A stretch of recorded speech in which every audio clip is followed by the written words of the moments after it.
All right, so let's break it down. I'm joined once again by criminal defense attorney Joseph Lowe, and also joining us here on the conversation is trial attorney Kelly Hyman. So, Kelly, I want to start with you. Thanks for coming on the program. This case, very unique in a lot of different ways. And this idea of whether or not this was murder or a possible suicide, I'd like your thoughts on it. No, I think that's a really good point. Well, first, I hope the judge is okay in this case and he recovers swiftly and quickly and is back in court and everything's okay. But no, absolutely. It's really interesting the fact of whether, in fact, was it, suicide? Did she kill herself? Because there's allegations of some mental health issues. And her daughter has very compelling testimony. She seems very honest and truthful. She comes across as being very sincere that her mom, did try and do it, but that the fact that her mom wouldn't do it again. And so ultimately, we're going to have to see what the jury determines. And just to give everybody an update, you mentioned the judge. The judge broke an ankle in three places after a fall, and he's going to have surgery tomorrow. And the trial seems like it's going to come back on Monday. Look, real life, everybody. These kinds of things happen. Kelly, let me just follow up with you on 1 second.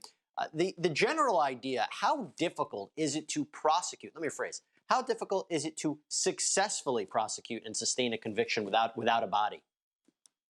That's an uphill battle. It's very hard because people, want to know that the person is actually dead. A lot of people sitting there thinking, well, maybe she did commit suicide.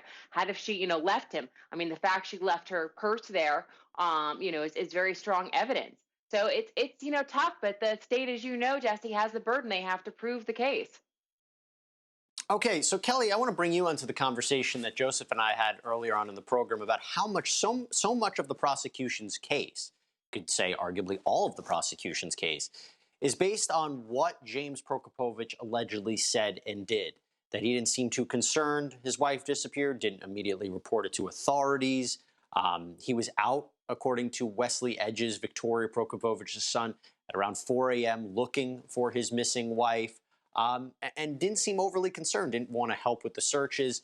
Those insinuations, those opinions of these witnesses, how do you feel about them?